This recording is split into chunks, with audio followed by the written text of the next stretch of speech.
anti-bullying.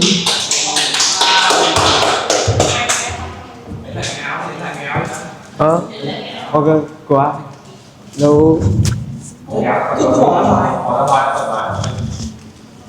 Được. Không cần thầy ơi. Đây. Okay. So before starting, I just want to say that you don't stand any chance against me. Okay, the competition is already over, and so I think no need to present myself for the moment. So good mornings, everyone, to our respected judges, teachers, and students, and all my dear friends. Today I will tackle a serious issue about anti-bullying. This is a topic that everyone is aware, but no one really cares that much. I would say that because they don't want to take collateral backlashes, because it's like getting involved in that kind of situation. I want to ask you a question. What really defines the act of bullying according to you? Many people think that bullying is only about physical violence or insults, but I believe it's much more than that. As far as I'm concerned, my definition of school bullying is that it is something undesirable, unwanted. Not to mention that this also includes aggressive behavior among school-aged children, which lead to a perceived imbalance of power. This behavior also mixes in time, since it is repeated or has the potential to be repeated, lasting over time. In order to fully understand, I'm going to explain what I mean when I say that you don't know anything about harassment.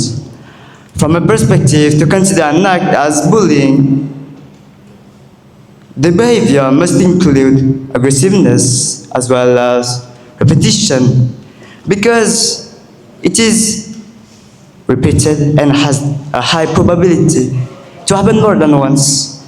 And also the imbalance of power, which enables that a kid bully use their powers such as physical strength, their access to embarrassing information, or their popularity to harm, to submit, to dominate others. If we look more closely, there are specifically three types of bullying. Firstly, we have verbal bullying. This form of bullying is based on sayings and writings. There are a few examples of it, such as taunting, name teasing, or helpless comments on others.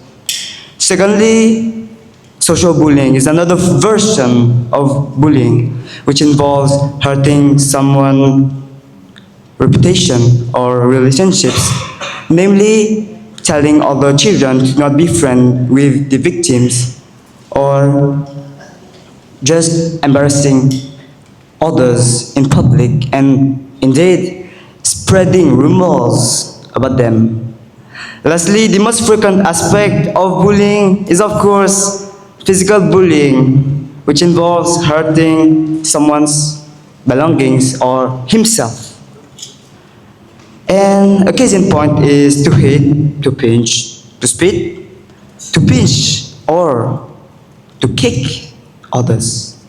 Overall, although bullying is often seen as nothing more than a succession of isolated incidents, its cumulative effects can prove far more devastating than many people realize. Constant humiliation, intimidation, exclusion can erode someone's self-esteem, leaving them overwhelmed by fear, anxiety, and profound loneliness. Some victims become socially withdrawn, develop severe mental health disorders, or see their academic lives decay. Tragically, I can say that a number of them are driven to self-harm or even to take their own lives due to time-consuming depression, whereas others, after being pushed too far from their psychological limits, may result with heavy after effects. These devastating outcomes remind that bullying isn't simply a personal issue. its effect and consequences can also be applied to the entire society through its destructive and vicious cycle.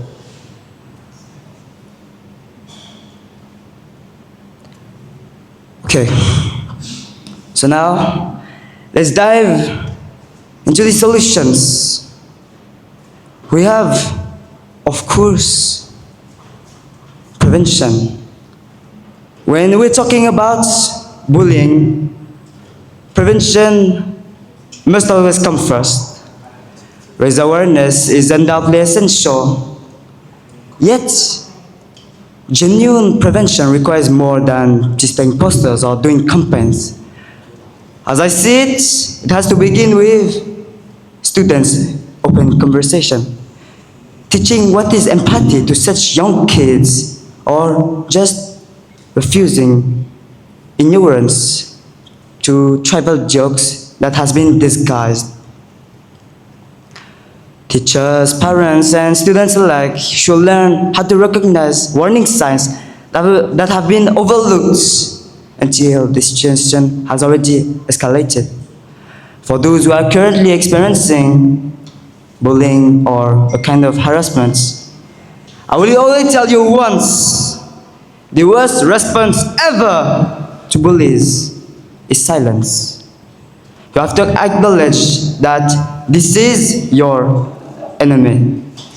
Speaking to trusted adults, informing school staff, or seeking for professional support should not be perceived as a sign of weakness, but rather as a sign of courage, maybe, or something else. And we don't know yet. Although, when we're considering the fact that asking for help may seem intimidating, it is the first essential step towards breaking the cycle of bullying.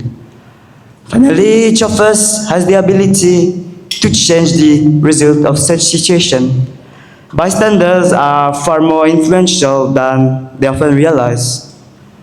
A single intervention, whether it's by supporting its victim, reporting the incident, or refusing to remain passive, can prevent those kind of situations to intensify.